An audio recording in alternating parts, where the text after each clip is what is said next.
आज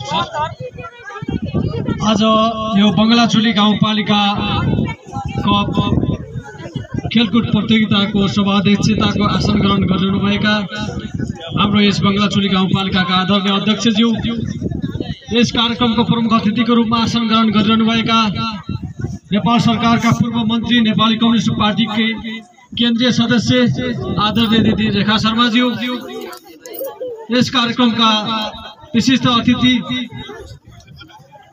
यस बंगलाचुली गाउँपालिकाका आदरणीय उपाध्यक्षज्यू, यस कार्यक्रमका अतिथिज्यूहरू, सम्पूर्ण वडा अध्यक्षज्यूहरू, विभिन्न पार्टीबाट प्रतिनिधिको रूपमा उपस्थित हुनुभएका पार्टीका पदाधिकारी तथा प्रतिनिधिज्यूहरू, सम्पूर्ण उपस्थित यस बंगलाचुली गाउँपालिकाका विभिन्न शाखामा कार्यरत कर्मचारी साथीहरू, यहाँ उपस्थित हुनुभएका खेल प्रेमी तमाम युवा साथीहरू, पत्रकार साथीहरू, सुरक्षाकर्मी साथीहरू लगायत यहाँ उपस्थित हुनुभएका सम्पूर्ण दर्शक, स्थानीय महानुभावहरू लगायत सम्पूर्ण विद्यार्थी भाइ बहिनीहरू, उपस्थित सम्पूर्ण खेलाडीहरूलाई म अभिवादन टक्राउन चाहन्छु। हार्दिक नमस्कार।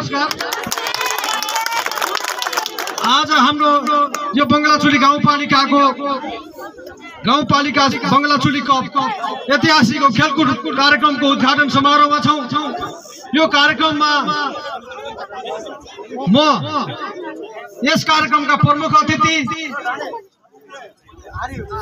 विशिष्ट अतिथि, अन्य अतिथिहरू, सुरक्षाकर्मी साथीहरू, खेलाडी साथीहरू लगायत पत्रकार साथीहरू यहाँ उपस्थित हुनुभएका खेल प्रेमी दर्शकहरू लगायत यो खेल मैदानमा उपस्थित सम्पूर्ण व्यवस्थापक लगायत आयोजक सबैलाई म हृदयदेखि नै यो चिसो मौसममा हार्दिक स्वागत पनि गर्न चाहन्छु।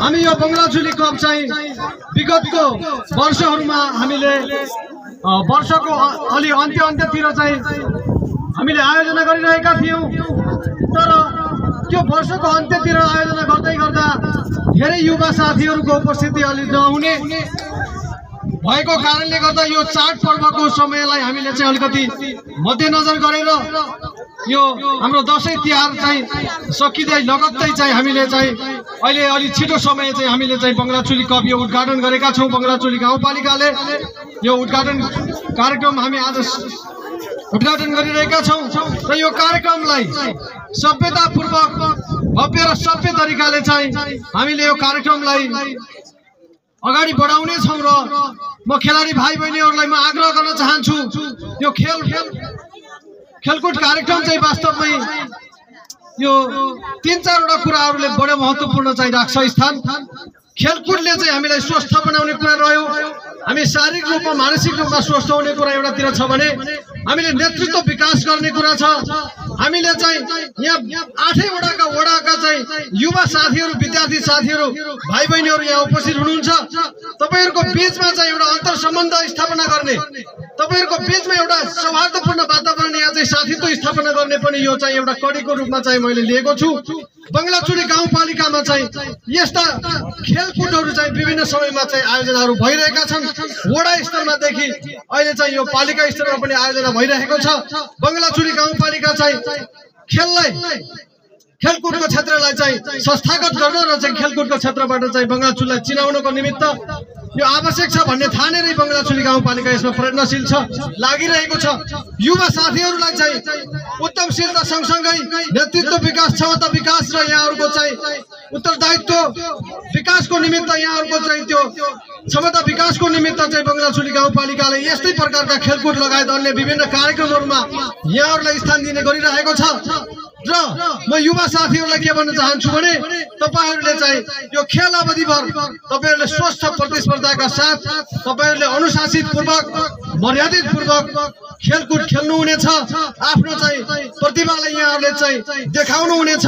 त्यसको लागि तपाईहरुलाई चाहिँ म शुभकामना दिन चाहन्छु। तपाईहरुले चाहिँ जित हार चाहिँ एउटा औपचारिकता हो। तपाईहरु यहाँ उपस्थित हुनुभएको छ, खेलमा सहभागी हुने भनेको कि जित्नको लागि हो कि सिक्नको लागि हो। केही साथीहरुले चाहिँ जित्नु हुनेछ, केही साथीहरुले चाहिँ सिक्नु हुनेछ।